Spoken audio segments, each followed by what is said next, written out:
그러면 앞에서 말씀드린 대로 기관들이 그렇게 반복적으로 공매도를 할 수 있는데 주가가 마냥 하락하지 않고 왜 이상한 그 박스권에 갇히게 되는 것인가? 여러분들이 가끔 어떤 종목의 공매 잔고를 보시면 신규 공매도가 한 주가 남았는데 잔고는 막 만주, 2만주가 늘어나고 어떤 경우는 오랜 기간 동안 신규 공매도가 한 주도 없었는데 공매 잔고가 대량으로 늘어나는 경우를 보셨을 겁니다. 이게 왜 그러냐면 보유 중인 현물과 차입 물량의 수량을 컨트롤한다면 공매도 보고 의무와 수량을 어느 정도 조정할 수 있다는 거예요. 여기서 그러면 우리가 생각해 볼 수 있는 것은 현재 종목별 그 표기된 공매도 잔고는 실제 공매도 수량과는 일치하지 않을 확률이 상당히 높다. 시장 조성자를 포함한 공매도 기관들은 정부기관도 아니고 그냥 일반 증권사 또는 자산운용사들이에요. 그 얘기는 주가의 상승 또는 하락에 따라서 영리를 목적으로 운영하는 회사에게 주가 하락에 특별하게 개입할 수 있는 권한이 있는 거죠. 그러니까 사실 제대로 된 개선을 하려면 이 공매도 상환 기간을 설정하는 것이 가장 큰 효과가 있을 겁니다. 그리고 당연히 이제 두 번째 얘기했던 그 개인과 기관이 같은 조건 또는 비슷한 조건으로 그 증거금 관련 매뉴얼도 정해져서 병행이 돼야 되는 거고요. 안녕하십니까, 오인환입니다. 반갑습니다. 여러분들은 기울어진 운동장이라는 얘기를 들어보셨을 겁니다. 대한민국 주식시장은 그 개인과 기관이 축구 경기를 하는데 이 운동장이 그 개인 골대 쪽으로만 기울어져 있다는 거죠. 심지어 심판도 기관 편을 들어줍니다. 당연히 결과적으로 개인이 압도적으로 불리하기 때문에 많은 분들이 뭐 정치인, 일반인 할 것 없이 공매도 시스템 개선을 외치고 어떤 분들은 아예 공매도 폐지를 주장하기도 합니다. 많은 청원들이 올라오고 국정감사에서도 다루는 이슈가 되긴 했는데 사실상 그 공매도 금지 기간을 정하고 뭐 처벌법이 눈꽃만큼 바뀐 거 말고는 아무것도 변한 게 없습니다. 여기서 가장 큰 문제가 뭔지 아십니까? 수많은 주주들 중 대부분은 이런 상황을 잘 모르고 있다는 게 가장 큰 문제입니다. 심지어 공매도 자체가 뭔지도 모르는 그런 분들도 있습니다. 결국 수천에서 수만 명이 청원하고 뭐 난리치고 목소리를 내도 전체에 비하면 소수의 외침이다 보니까 관련 기관에서는 심각하게 생각을 하지 않는 거죠. 심지어 국회에서도 다른 큰 이슈들에게 밀려서 제대로 주목조차 받지 못하고 해당 문제를 제기하는 그 국회의원들이 오히려 외면당하는 것이 현실입니다. 여러분들 계속 기울어진 운동장에서 이렇게 개돼지 취급을 받으면서 주식을 하시겠습니까? 이 방송을 보시는 분들이 이런 잘못된 상황으로부터 벗어나고 싶다면 주변에 그 주식을 하는 모든 사람들에게 이런 상황을 알려야 된다고 생각을 합니다. 심지어 주식을 안 하는 사람들에게까지 널리 알려서 뭐 나중에 청원을 하든 뭐를 하든 많은 사람들이 참여할 수 있도록 유도를 해야 된다는 거죠. 오늘 방송은 제가 지금까지 올렸던 그 기존 공매도 영상의 그 주요 내용을 포함하고 대한민국 공매도의 문제점을 아주 쉽게 전달하기 위한 목적으로 제작됐습니다. 그러니 많은 분들이 이 영상을 널리 공유해 주시면 감사하겠습니다. 시작에 앞서서 오늘은 최대한 그 전문적인 용어를 사용하지 않고 누구라도 바로 이해가 가능하도록 쉬운 용어와 설명으로 진행할 테니까 소위 말하는 이제 공매도 고수분들은 이해를 해 주시기 바랍니다. 오늘 다룰 섹션은 이제 세 가지로 분류가 되는데 첫 번째는 대한민국 공매도 시스템, 두 번째는 대한민국 공매도 시스템의 문제점, 그리고 세 번째는 대한민국 공매도 시스템을 개선하기 위한 방법. 먼저 첫 번째, 현재 대한민국의 공매도 시스템에 대해서 기본적인 지식과 이해가 필요하기 때문에 설명을 드리겠습니다. 공매도는 일단 차입 공매도와 무차입 공매도로 나눠집니다. 차입은 주식을 빌린 뒤에 매도를 하는 것이고 무차입은 주식을 빌리지 않고 그냥 매도를 하는 겁니다. 현재 대한민국은 2000년도인가 그 우풍 상호신용금고 사건과 몇몇 사례들을 계기로 무차입 공매도가 전면 금지되었습니다. 그러나 이제 비공식적으로 또 편불법적으로는 무차입 공매도가 가능한 상황이라는 것을 여러 사례가 증명을 하고 있죠. 참고로 미국 같은 나라는 무차입 공매도를 허용하고 있는데 관련해서는 뒤에서 잠깐 다루도록 하겠습니다. 아무튼 현재 대한민국에서 합법적으로 공매도를 하려면 일단 주식을 빌리고 빌린 수량만큼 매도를 해야 되는데, 이 과정에서부터 개인과 기관의 차이가 발생합니다. 일단 주식을 빌려올 때 기관은 예탁결제원을 통해서 최소 105%의 담보금 예치 조건으로 약 2,000개 이상의 종목에 대해서 주식을 빌려올 수 있습니다. 그러나 개인은 그 일부 증권사에서 약 250개 특정 종목에 대해서만 최소 140%의 담보 비율로 주식을 빌려올 수 있습니다. 즉 100억 원의 주식을 빌린다고 가정할 때 기관은 담보로 105억이 필요하지만 개인은 140억이 필요하다는 것이니까 이미 기울어져서 출발을 하는 겁니다. 그리고 빌려온 주식을 공매도할 때 기관은 사실상 증거금이 없거나 없어도 되는 이제 시스템인데, 개인은 증거금이 100%로 알고 있습니다. 즉 개인은 100억 원만큼의 주식을 빌려와서 100억 원만큼만 공매도를 할 수 있는데, 기관은 다음과 같은 상황을 통해서 빌린 수량의 약 20배 가까이도 매도가 가능합니다. 설명의 편의를 위해서 담보 비율이나 어떤 조건이 일정하고 공매도 가격도 동일하다고 가정을 하겠습니다. 예를 들어 S기관이 100억 원만큼의 LB 주식을 빌려와서 모두 공매도를 합니다. 그러면 현금 100억 원이 생기죠. 최소 담보율 105%로 계산하면 100억 원으로 95억 원어치의 LB 주식을 또 빌려올 수가 있고, 해당 대차를 또 공매도하면 현금 95억 원이 또 생깁니다. 이 95억 원을 담보로 약 90억 정도의 LB 주식을 또 빌리고 또 공매하고, 그렇게 생긴 현금으로 또 빌리고 또 때리고를 반복하는 동안 해당 종목의 주가는 일부 하락 또는 이상한 박스권에 갇히게 됩니다. 마냥 하락하지 않고 박스권에 갇히는 이유는 잠시 후에 추가로 설명을 드리도록 하겠습니다. 아무튼 이렇게 반복하면 S기관이 처음 대차한 주식 100억 원어치는 결국 약 2천억 가까운 공매도로 이어지는 이상한 시스템이라는 것이죠. 반면 개인은 초기 증거금이 100%이기 때문에 빌린 만큼만 공매도를 할 수 있습니다.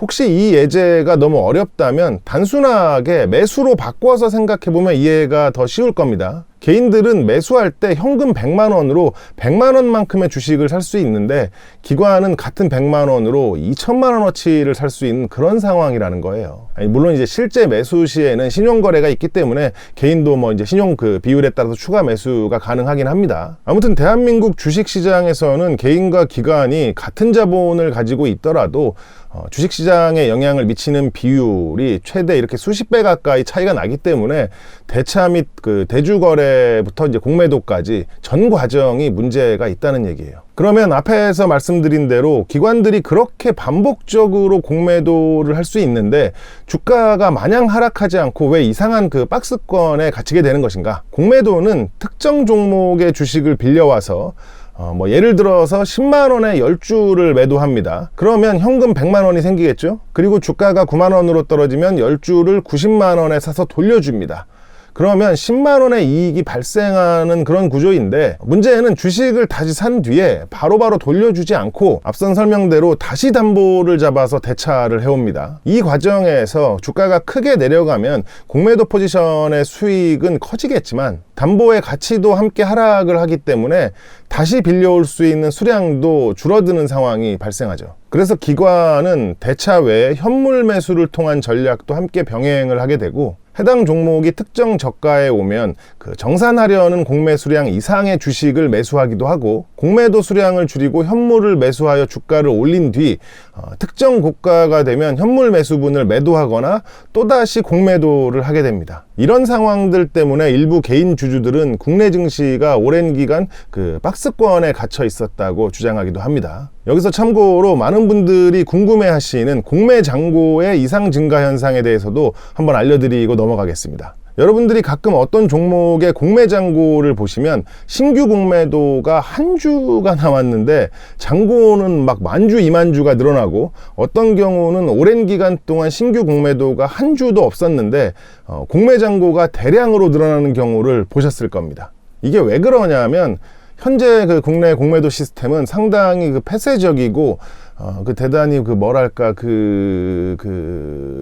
같습니다. 예를 들어 오늘 어떤 종목에서 10주의 공매도를 했습니다. 그러면 2거래일이 지나고 3거래일째 보고를 하게 되어 있는데 모든 공매도를 보고해야 되는 게 아니고 특정 조건에 걸리는 경우에만 보고를 하면 되는 이상한 시스템이라는 거죠. 일단 해당 종목 전체 주식수의 0.5% 미만의 공매도는 보고를 하지 않습니다.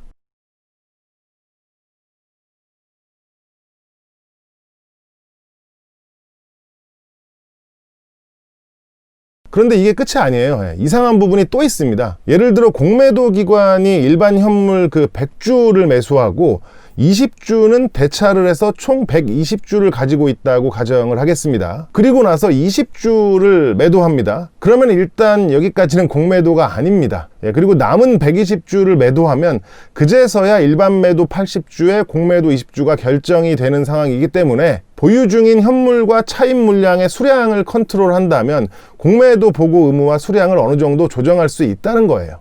그리고 자세히 들어가 보면 현물과 대차의 유지 비율에 따라서 어떤 경우에는 현물을 매도했는데 기존 미보고 공매도를 보고해야 되는 그런 상황도 있습니다. 즉 한 주의 신규 공매도만으로 공매잔고가 10,000주, 20,000주 늘어나는 경우는 그 한 주로 인해서 0.5% 비중에 도달되어 한 번에 신고된 수량일 수도 있고, 신규 공매도를 아예 하지 않았지만 현물 일반 매도로 차입 물량과 비율이 변경되는 바람에 기존에 보고하지 않았던 공매 수량을 한 번에 보고해야 되는 상황이 발생하기 때문에 신규 공매도가 없어도 공매 잔고는 대량으로 늘어날 수 있습니다. 여기서 그러면 우리가 생각해 볼 수 있는 것은 현재 종목별 표기된 공매도 잔고는 실제 공매도 수량과는 일치하지 않을 확률이 상당히 높다. 그리고 더 충격적인 것은 이러한 복잡한 과정이 은행처럼 전자동으로 집계되고 정산되는 것이 아니라 수기로 보고되고 정산되는 시스템이라는 게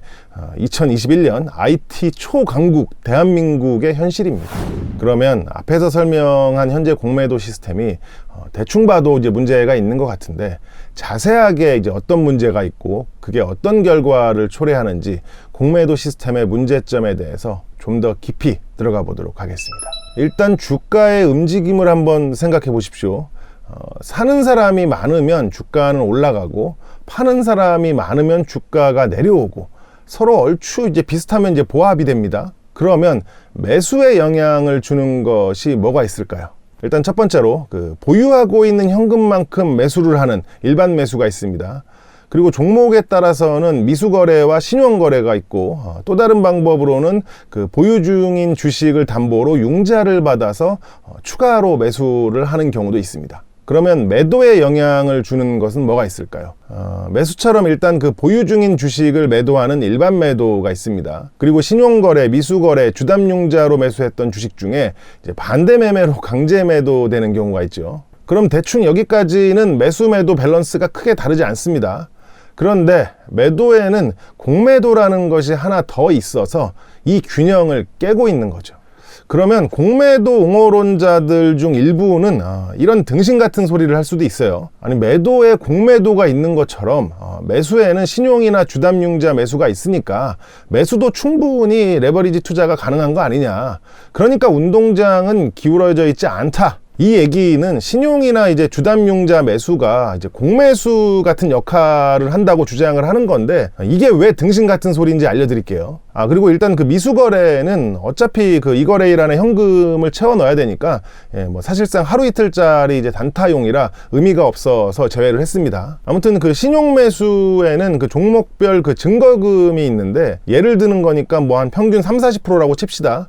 내가 100만 원이 있는데 10만 원짜리 주식을 사려는 경우에 일반 매수로는 10주밖에 못 삽니다. 그런데 신용매수를 하면 증거금 비율만큼만 현금이 있어도 매수가 가능하니까 25주에서 33주 매수가 가능하고, 그러면 일반 매수 대비 약 2.5에서 3배 정도 많은 매수를 할 수 있는 거죠. 그리고 주담융자를 통한 매수의 경우도 융자 비율이 대충 50%라고 칩시다. 그러면 100만 원어치의 주식을 가지고 50만 원 대출이 가능하니까 또 50만 원어치를 매수하고, 그리고 또 25만 원을 대출해서 또 매수하고를 반복하면 약 2배 정도 매수가 가능한 상황인 거죠. 그러면 신용이나 주담융자를 통한 레버리지 매수는 대충 2배에서 3배 정도 되는 건데, 기관 공매도는 그 첫 번째 섹션에서 설명을 드린 대로 사실상 증거금이 없거나 없어도 되는 시스템이기 때문에 일반 매도 대비 약 20배 가까이 매도가 가능합니다. 신용이나 그 주담 비율을 100번 양보해서 그 레버리지가 5배라고 쳐도 공매도와는 약 4배 가까이 차이가 나는데 이게 지금 공평하다고 주장을 하는 겁니까? 결국 주가의 이상급등을 제한하는 공매도는 있지만 이상급락을 제한하는 공매수 역할은 사실상 없는 이런 환경에서 그나마 그 공매도도 개인에 비해서 그 기관에게만 압도적인 혜택을 주고 있다는 거예요. 이쯤 되면은 이제 오랜 기간 박스권에 갇혀있던 대한민국 증시가 왜 이렇게 어려운 시기에도 기록적인 상승을 할 수 있었는지 대충 이해가 되시죠? 네, 맞습니다. 매수 대비 그 매도에 4-5배 영향을 주는 공매도가 금지되었기 때문입니다. 물론 이제 역대급 개인 자금 유입도 큰 몫을 하긴 했는데 만약에 공매도 금지가 아니었다면 이런 증시는 불가능했을 거라고 생각을 합니다. 즉 앞선 설명과 같은 이유로 현재 대한민국 증권 시스템은 매도가 매수보다 유리한데 그 유리한 부분은 현실적으로 기관에게만 적용되기 때문에 우리는 기울어진 운동장이라고 하는 겁니다. 참고로 공매도 옹호론자들은 자꾸 공매도의 순기능을 얘기합니다. 즉 주가가 버블이 껴서 적정 주가보다 높게 형성되면 나중에 그 버블이 빠질 때 바로 직전에 매수한 사람들은 피해를 보게 되기 때문에 그런 피해를 최소화하는 장치다라고 주장을 하는 것이죠. 초보분들을 위해서 단기적인 관점으로 쉬운 설명을 드리면 어떤 이유에서 아무런 호재도 없는데 또는 호재 규모 대비 더 큰 이상한 그 상승을 하게 되면 무지한 이제 개인 주주들이 차트만 보고 불나방처럼 달려들어 묻지마 매수를 하기도 합니다. 그런데 알고 보니까 아무 이슈도 없거나 별일 아닌 일로 확인이 되면 주가가 다시 제자리로 돌아오게 되는 경우가 있습니다. 그러면 이런 과정에서 주가가 25% 상승했다가 제자리로 돌아오는 것보다는 공매도가 영향을 끼쳐서 10% 상승 정도로 제동을 걸어주면 그 피해를 축소시키는 결과로 이어지니까 좋은 기능이다 뭐 이런 거예요. 그런데 이게 참 웃겨요. 그런 버블은요 상승 시에만 있는 것이 아니고 하락 시에도 발생을 합니다. 어떤 악성 루머라던가 아니면 투매 또는 뭐 반대 매매 때문에 하락 버블이 생겨요. 그런데 알다시피 그런 이상 하락을 공매도처럼 제한하는 장치는 없다는 거죠. 정말 순기능을 위한 거라면 반대 장치도 마련이 돼 있어야 하는데 그런 장치도 없고 시장 조성자를 포함한 공매도 기관들은 정부 기관도 아니고 그냥 일반 증권사 또는 자산운용사들이에요. 그 얘기는 주가의 상승 또는 하락에 따라서 영리를 목적으로 운영하는 회사에게 주가 하락에 특별하게 개입할 수 있는 권한이 있는 거죠. 그것도 아주 비밀스럽게, 그것도 아주 원시적인 수기 방법으로. 그리고 어떤 이제 공매도 옹호론자들은 솔직하게 공매도는 그냥 투자의 한 방법이다라고 인정하는 사람들도 있어요. 그러면 그 투자의 한 방법을 기관과 개인이 모두 평등하게 할 수 있도록 시스템을 만들어 놔야지 왜 기관만 유리하게 만들어 놨을까요? 역사와 정황을 토대로 보면 기관이 이제 개인 돈을 쉽게 뺏으려고 하는 거죠. 그러면서 방송이나 뭐 이런 데서는 마치 뭐 개인들을 위하는 척, 뭐 좋은 정보를 주고 상담을 통해서 뭐 주린이 분들을 도와주는 척, 그리고 뭐 고객들의 돈을 잘 관리해서 뭐 재산을 뭐 불려주는 척 등을 합니다. 아무튼 뭐 이런 현실을 최대한 많은 분들, 뭐 최소 수십만 명이 인식을 해야 된다는 거예요. 그래야 관련 기관들이 듣는 척이라도 할 테니까요. 그러면 지금부터는 이런 잘못된 환경을 어떻게 하면 개선할 수 있는지에 대해서 알아보도록 하겠습니다. 일단 첫 번째, 시장 조성자 제도를 폐지해야 됩니다. 많은 분들이 시장 조성자 제도가 오래된 제도로 알고 있고 조성자는 특수한 기관으로 알고 있는 분들도 있어요. 그러나 해당 제도는 공매도에게 불리하도록 제도가 자꾸 개선되니까 몇 년 전에 만든 이상한 제도예요. 심지어 그 조성자들이 특수한 뭐 공공정부기관이 아니고 그냥 똑같은 증권사들이에요. 안 그래도 그 증권사 그 PB부서의 업무나 메커니즘이 상당히 폐쇄적인데 시장 조성자는 더 폐쇄적이기 때문에 도대체 뭐가 어떻게 돌아가는 건지 그 증권사 분들도 대부분 잘 몰라요. 즉 공매도 금지 기간에도 공매도를 할 수 있을 정도로 막강한 기능을 가진 권한이 주가에 따라서 영리를 목적으로 운영되는 일반 증권사에 주어진 건데 이게 엄청나게 폐쇄적이다? 여기서부터 이미 잘못될 환경이 조성되어 있는 거예요.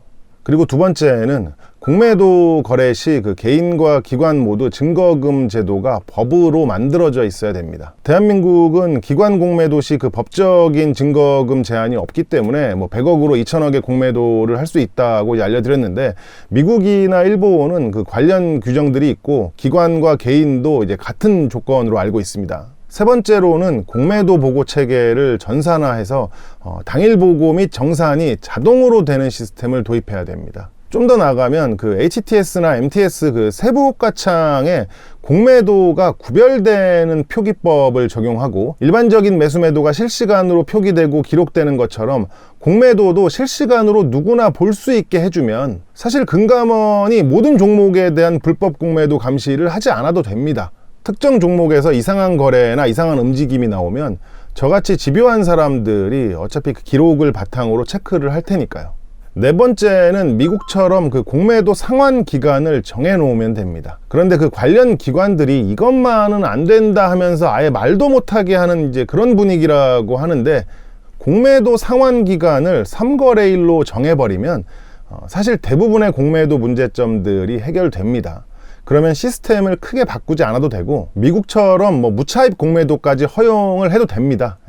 왜냐하면 그 무차입 공매도를 해도 3거래일 안에 갚아야 하기 때문에 주식을 사던 대차를 하던 그 완전 정산을 해야 된다는 거죠. 그러니까 지금처럼 뭐 정산도 안 하고 뭐 세워라 내워라 주가가 떨어질 때까지 주구장창 공매도를 찍어내기가 쉽지 않다는 거예요. 왜냐하면 3거래일 뒤에 주가가 올라가 있으면 손실로 정산을 해야 되니까요.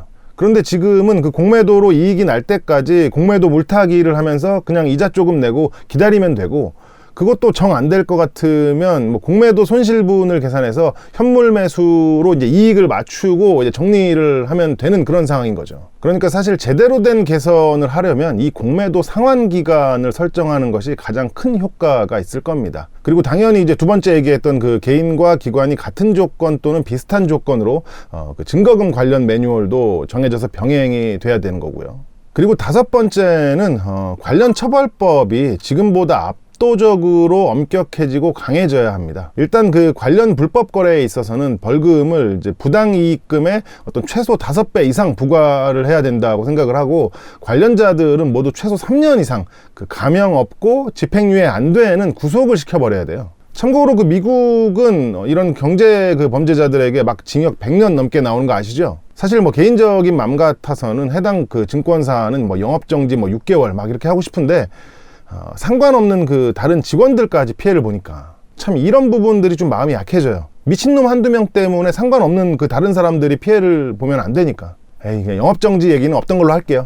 그리고 여섯 번째는 그런 불법 거래를 적발하기 쉽도록 상당히 큰 규모의 포상금 제도가 만들어져야 돼요. 왜냐하면 앞에서도 얘기했지만 그 공매도 관련한 부서들은 대단히 폐쇄적이라 직접 관련자 또는 내부자가 아니면 신고하기가 쉽지가 않아요. 그런데 정의감에 불타올라 신고를 했더니 회사 잘리고 뭐 이런저런 부당한 대우를 받고 하면 그 앞으로 사는데 이제 불편해지니까, 정의로운 분이 불편하면 안 되잖아요. 그러니까 이런 어떤 신고자들에 대해서는 그 앞날이 좀 편하도록 좀 큰 포상금이 주어져야 된다고 생각을 합니다. 그리고 마지막 일곱 번째는 지금 방송을 보는 여러분들이 댓글로 남겨주세요. 저보다 훨씬 뛰어난 분들이 많을 테니까 더 좋은 아이디어들이 많이 나올 거라고 생각을 합니다. 지금까지 오인환이었습니다. 감사합니다.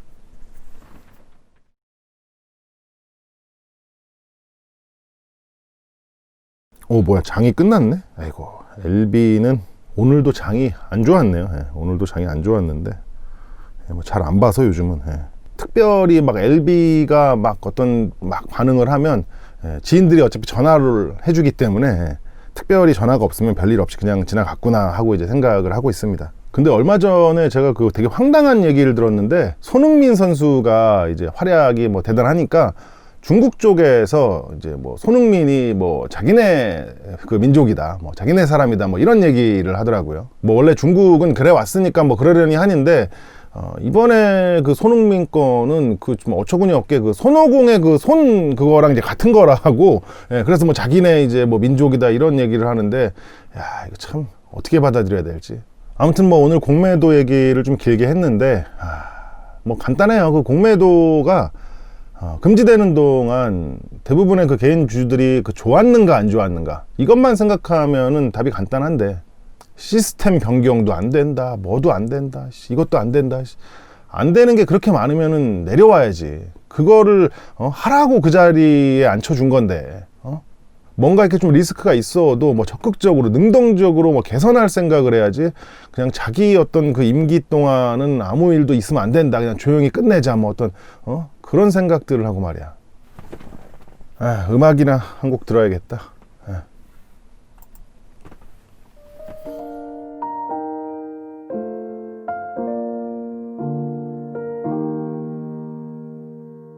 아주 우연히 듣게 된 그 노래,